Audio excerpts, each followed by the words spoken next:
Good morning, students. In commerce, the first lesson is historical background of commerce in the subcontinent. First, we are going to see about the introduction of the commerce.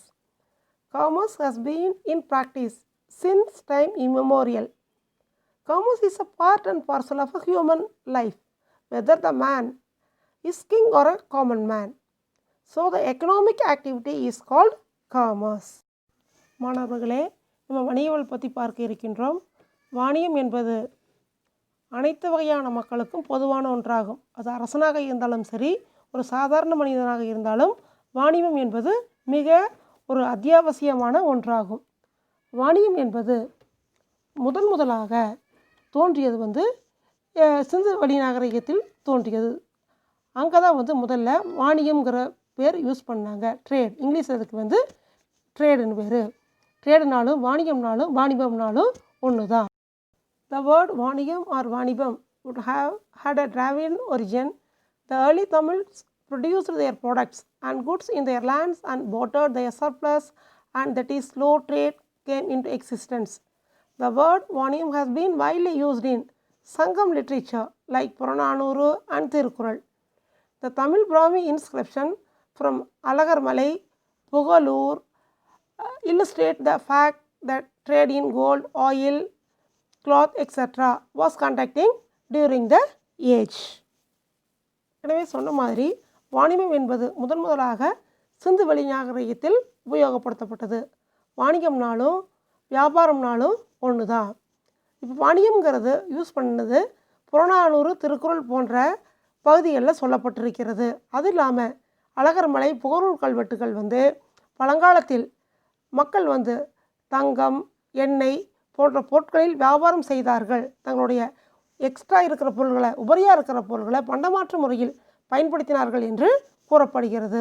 இதுவே வாணிபம் ஆகும். Now we are going to see about the coastal trade in ancient Tamil Nadu. Big cities like Pumbugar had two towns, namely Maruvurpakkam and Patinapakkam. Maruvurpakkam means inland town. Patinapakkam means coastal town. So, Maruvurpakkam and Patinapakkam had markets and bazaars where many merchants met one another for the purpose of selling or buying different kinds of commodities and foodstuffs. Ports towns like Tondi, Korkai, Pugar and Musuri were always seen busy with marts and markets with activities related to import and exports. In coastal Tamil Nadu, import and exports are done. In such a brisk trade, people of the coastal region engaged themselves in the coastal trade and developed their intercontinental trade contracts. They were engaged in different kinds of fishing pearls and products, salts, and built ships. They use Padagu, Timili, Thoni, Odambunai for crossing the rivers for domestic trades and used Kalam, Marakalam, Navai for the crossing oceans for the foreign trade. This is the trade in coastal Tamil Nadu. There are two cities, namely Maruvurpakkam, Patinapakkam. Maruvurpakkam means inland town. Patinapakkam means coastal town. Now we are going to see about the contribution of Kaudilya to trade. Kaudilya is the author of the book Arthasastra. The other name for Kaudilya is Chanakya. Kaudilya's Arthasastra describes economy in Mauryan time. This brought out the history of marketing practices some 2000 years ago. Kaudilya's Arthasastra described the marketing practice before 2000 years. According to Kaudilya, trade in medieval India was centralized.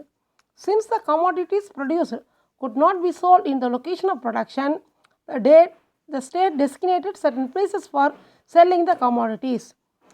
In the medieval time, the commodities produced was not able to sold in the location of production. It should be brought to a certain place for selling the commodities. It levied duties on goods brought into the city and could be sold after payment of duty. After paying the duty only, the goods can be sold. Kaudilya gave importance for the state in relation to treasury, taxation, industries, commerce and agriculture, and conservation of natural resources. Kautilya gave importance for the government treasury and taxation, industry, commerce, agricultural, and conservation of natural resources. He gave importance to the conservation of natural resources also. Arthashastra focused on creation of wealth as the mean to promote the well-being of the state. It gave importance to the creation of wealth. This is the contribution of Kautilya to trade. Now we are going to see about the trade and traders in the Pandya dynasty. Trade and commerce was so common to Pandya dynasty. The information collected from the diaries of foreign travelers, voyages, mariners, and adventures highlighted the prosperity of trade in Pandya country. அதாவது பாண்டியர் காலத்தில் வியாபாரம் மற்றும் வாணிகம் என்பது பொதுவான ஒன்றாக இருந்தது. வெளிநாட்டு பயணிகள், கப்பல் பயணிகள், வரலாற்றறிஞர்களோட நாட்குறிப்பிலிருந்து சேகரிக்கப்பட்ட தகவல் பாண்டிய நாட்டின் வியாபார வளத்தை செழுமையாக உணர்த்துகின்றன. The Pandyas traded in copper, cloth, salt, flour, wood, fish, paddy, pearls, etc. Pandyas expanded infrastructure for shipping such as ports, lighthouses, warehouses to promote overseas trade. They also promoted the overseas trade. They trade with the other countries. Similarly, Pandyas developed various ports like Korkai, Salayur, Koyal, Muruganur, Pattinam and Kumari are the important ports them for foreign trade.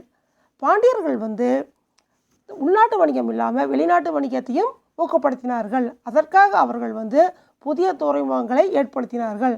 அவ்வாறு ஏற்படுத்தப்பட்ட துறைமுகங்கள் கொட்கை, சாலையூர், காயல் போன்றவை ஆகும். So பாண்டியர்கள் உள்நாட்டு வியாபாரம் இல்லாமல் வெளிநாட்டு வியாபாரத்திலும் சிறந்து விளங்கினார்கள்.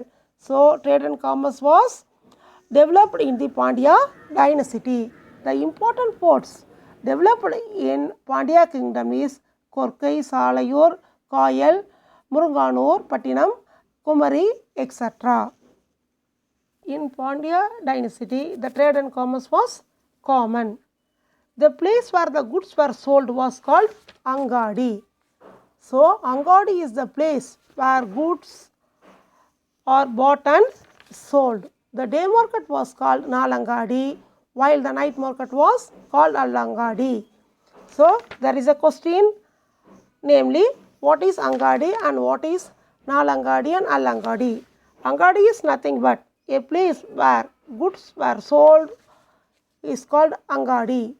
The day market was called Nalangadi and the night market was called Allangadi.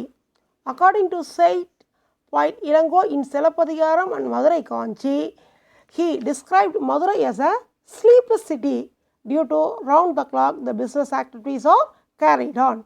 So, the sleepless city is Madurai. Who said this? The poet Ilango said Madurai as a sleepless city.